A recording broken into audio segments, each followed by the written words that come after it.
श्री संत ज्ञानेश्वर महाराज पालखी प्रस्थान सोहळ्याला काल आळंदीमधून सुरुवात झालेली आहे. अनेक वारकरी भक्तांना विविध समस्यांना सामोरं जावं लागलं आहे. काय म्हणाले वारकरी भक्त बांधव, पाहूया हा सविस्तर रिपोर्ट.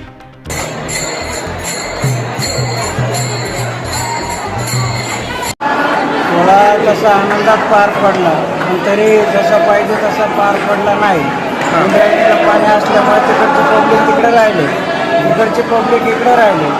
अनेक अडचणीतून सोहळा हा पार पडला. वारकऱ्यांनाही त्रास, सगळ्या भक्तांनाही त्रास, आणि वरूनही पाऊस आणि खालूनही पाणी वाहत आहे. इथले सगळे गैरसोय झाले. आणि जे टॉयलेट बाथरूम असतात ते सुद्धा बंद होते पाणी नसल्यामुळे. आणि 4 दिवस झाले पिण्याचं सुद्धा पाणी नाही. आणि पाणी सगळं ते मोटर वीर वगैरे टाकलं सगळं पाण्यात आहे. त्याच्यामुळे सगळं दुरावस्था असल्यामुळे कुणाला खाण्याची नाही पिण्याची. खाली भोजनालयामध्ये जेवण होतं, जेवणाची व्यवस्था होती. जेवण झाल्यानंतर हात धुवायला पाणी पाहिजे, प्यायला पाणी पाहिजे, पण हात धुवायलासुद्धा पाणी नाही, प्यायला पाणी नाही. काय केलं असेल त्या वारकऱ्यांनी त्यांनाच माहिती. आता 4 वेळेस बसलेल्या बाहेरचं पाणी कवर आणणार. सगळ्या या अडचणीतून सोहळा पार पडला. आता माऊली आजोळ घरी गेलेले, आता उद्या आजोळ घरून 5 वाजता निघणार. यासुद्धा अडचणीत.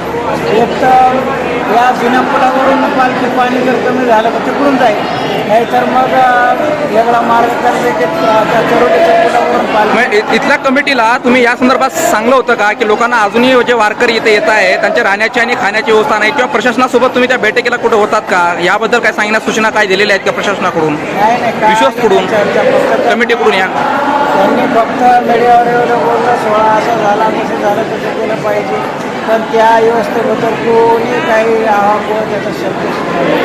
अच्छा, एकूण तुम्ही आता किती दिवसापासून इथं होतात आणि काय काय अडचणी लोकांना आल्यात? नेमकं महत्त्वाच्या अडचणी राहण्यासाठी म्हणा, की मी जसं सांगितलं पाण्याची सोय नाही या ठिकाणी, अडचणीमध्ये लोक राहतात. हो, आता 30-40 वर्ष झाले मी तर सेवा करतो. सेवा करणाऱ्या व्यवस्था पाहिजे नाही.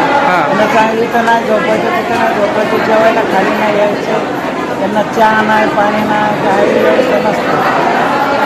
व्यवस्था आता किती सांगायचं.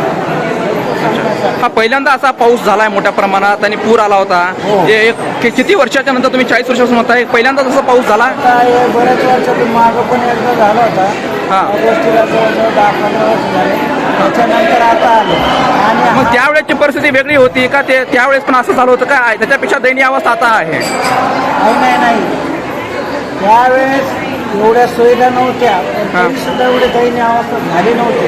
आता एवढी व्यवस्था असून सुद्धा एवढी दयनीय अवस्था झाली की लोकांच्या त्या हालाला काही. आणि इथं मंदिरात सुद्धा पाय सरकून घसरणे वगैरे कितीतरी लोक पडले, कुणाला लागल्या, कुणाला ह्या गोष्टी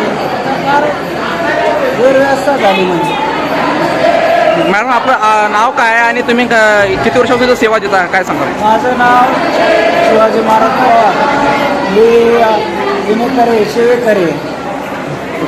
आपल्यासोबत महाराज होते आणि एकूण त्यांनी सांगितलं की मैथल्या वारकऱ्यांना अनेक अडचणी आहेत आणि या ठिकाणी आपण बघू शकतो बाहेर कशा पद्धतीनं या ठिकाणी राज्यातून या ठिकाणी भाविक या ठिकाणी दर्शनासाठी येतात त्या पालखी सोहळ्याला. आणि आजच प्रस्थान या पालखी सोहळ्याचं झालेलं आहे. आणि या ठिकाणी जे महाराष्ट्रामधले जे वारकरी आहेत आणि या ठिकाणी येऊन आपण बघू शकतो मंदिर कशा पद्धतीनं फुलांना सजवण्यात आलेलं आहे. इकडे ते पिंपळ झाड आहे.